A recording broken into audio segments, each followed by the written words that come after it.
अगर आपका संबंध आसमान वाले से अच्छा है तो जमीन वाले आपका कुछ नहीं बिगाड़ सकते। नमस्कार मेरे प्यारे प्यारे बच्चों, आप सबका हार्दिक हार्दिक स्वागत, अभिनंदन। बेटा, इस 25 दिसंबर को मोक्षदा एकादशी आ रही है। ये मोक्षदा एकादशी अगर हम करते हैं, इसका व्रत करते हैं, तो उसका फल हमें ही नहीं बल्कि हमारे पूर्वजों को भी मिलता है, उन्हें भी मोक्ष की प्राप्ति करवाता है। तो एकादशी के दिन आप प्रातःकालीन समय में उठे, स्नान आदि क्रियाओं से निवृत्त होकर भगवान विष्णु की पूजा करें। रोली मोली गुड़ चावल धूप दीप फल फूल इनसे पूजा करने के पश्चात आप हो सके तो उपवास करें। उपवास नहीं कर सकते तो एक समय फलाहार करें। एकादशी के व्रत के अंदर भोजन नहीं किया जाता। अगले दिन द्वादशी के दिन भी स्नान आदि करके भगवान की पूजा करके उसके पश्चात आप पारण कर सकते हैं, यानी कि आपका व्रत खुल जाएगा। तो भगवान कृष्ण ने युधिष्ठिर से जो इसकी कथा और महत्व बताया है, मैं वो आपको बता रही। एक बार युधिष्ठिर ने कहा कि हे कृष्ण भगवान, आप मुझे मार्गशीर्ष महीने के शुक्ल पक्ष की एकादशी की विधि, व्रत के नियम और कथा बताइए। तब श्री कृष्ण भगवान बोले कि हे युधिष्ठिर, इस एकादशी को मोक्षदा एकादशी भी कहते हैं। इस व्रत को विधि विधान व निष्ठा के साथ किया जाए तो अपने नाम के अनुरूप ही यह सिर्फ व्रती को ही नहीं बल्कि उसके सभी पितरों को जो नरक में पड़े हैं उनका भी मोक्ष करा देती है। इसी से यह मोक्षदायिनी एकादशी कहलाती है।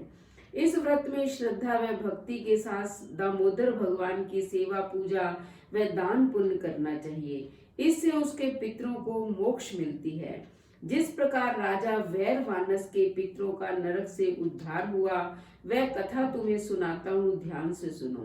पूर्व काल में सुंदर नगर चंपक में वैरवानस नाम का एक राजा राज्य करता था। उसकी नगरी में सभी सुख से रहते थे। वह अपनी प्रजा का पुत्र के समान पालन करता था। एक रात्रि को स्वप्न में उसे अपने पितर दिखाई दिए। वे अत्यंत दीन दुखी व नरक की यातना से त्रस्त थे। उन्होंने कातर स्वर में अपने पुत्र को पुकारा और कहा कि किसी प्रकार हमारा यहाँ से उद्धार करो। उसने नरक में पड़े हुए अपने पिता को भी देखा। वे दुखी स्वर में उसे अपनी मुक्ति करवाने को कह रहे थे।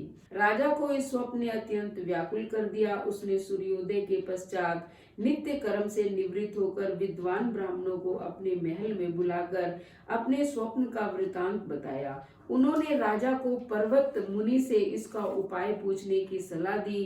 राजा तत्काल आश्रम में गए। वे पर्वत मुनि को अपनी व्यथा की कथा कह सुनाई। मुनि ने राजा से कहा, हे राजन, नरक में पड़ी पिता की मृत आत्मा का उद्धार करने हेतु आप मोक्षदायिनी एकादशी का व्रत विधि विधान सहित करके उसका फल अपने पिता को संकल्प कर अर्पित करो, जिससे उनको नरक की यातना से छुटकारा मिलकर मुक्ति मिल जाएगी। मुनि के वचनों से आश्वस्त होकर वैरवानस राजा ने श्रद्धा व निष्ठा पूर्वक मार्गशीर्ष की मोक्षदा एकादशी का व्रत दान व पुण्य सहित करके उसका फल पुण्य अपने पिता को अर्पित कर दिया। तब उस एकादशी के पुण्य फल से उसके पिता व अन्य पितर नरक की यातनाओं से मुक्त होकर अपने पुत्र को आशीर्वाद देकर स्वर्ग लोक को चले गए।